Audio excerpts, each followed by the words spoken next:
রাতের অন্ধকারে ভয়াবহ অগ্নিকাণ্ডের ঘটনায় চরম আতঙ্ক দিকে সৃষ্টি হয়েছে পশ্চিম মেদিনীপুর জেলার চন্দ্রকোনা থানার অন্তর্গত রাধানগর গ্রামে। খামারে মজুত রাখা পাকা ধানে আচমকায় আগুন লেগে যায়। প্রায় 4 বিঘা জমির ধান পুড়ে সম্পূর্ণভাবে নষ্ট হয়ে যায়।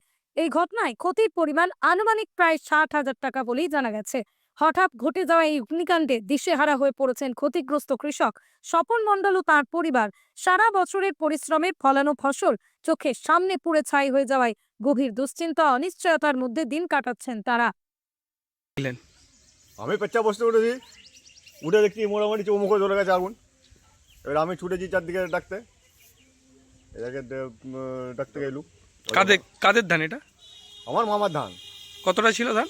কতটা জমি? ওটা হবে বিঘে বিঘে আড়াই তিনেক হবে। 3 বিঘা জমি ধান। কি করে ধরলো মনে হচ্ছে? সেটা তো কি করে বলতে পারবো না। কত রাত হবে তখন? তাও একটা 10-15 হবে। কি করে নিভালেন? ওই তো দুটো চায়না মেশিন জুড়ে হয়েছিল, দুটো সাবমার্সিবল জুড়ে হয়েছিল, আপনাদেরকে দেখুন। জুড়ে আর মোটামুটি নির্মাণ হয়েছে। আপনার নাম?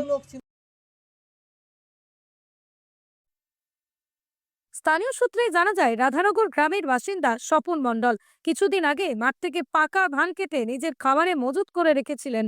গভীর রাতেই গ্রামের মানুষজন যখন ঘুমিয়ে ঠিক সেই সময় হঠাৎই খামারের দিক থেকে আগুনের লেলিহান শিখা দেখা যায়।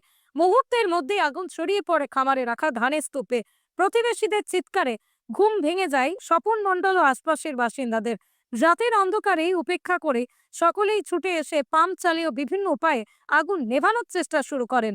দীর্ঘক্ষণ প্রাণপণ চেষ্টার পর আগুন নিয়ন্ত্রণে আনা সম্ভব হলেও ততক্ষণে খামারে মজুত রাখা অধিকাংশ ধান পুড়ে ছাই হয়ে যায় এবং আর ব্যবহারযোগ্য থাকে না। ঘটনার পর ক্ষতিগ্রস্ত কৃষক স্বপন মণ্ডল এবং স্থানীয় বাসিন্দাদের দাবি এটা কোনো স্বাভাবিক দুর্ঘটনা নয়। তাদের অভিযোগ, রাতের অন্ধকারের সুযোগ নিয়ে কেউ বা কারা ইচ্ছাকৃতভাবে খামারে রাখা ধানে আগুন লাগিয়ে দিয়েছে। এই ঘটনায় শুধু আর্থিক ক্ষতি নয়, মানসিকভাবে ভেঙে পড়েছেন এই কৃষক ও তার পরিবারের সদস্যরা। ইতিমধ্যেই গোটা বিষয়টি প্রশাসনের নজরে আনা হয়েছে। ঘটনার সঠিক তদন্ত, দোষীদের চিহ্নিত করে উপযুক্ত ব্যবস্থা নেওয়া এবং ক্ষতিপূরণের দাবিতে প্রশাসনের কাছে আবেদন জানিয়েছেন ক্ষতিগ্রস্ত পরিবার।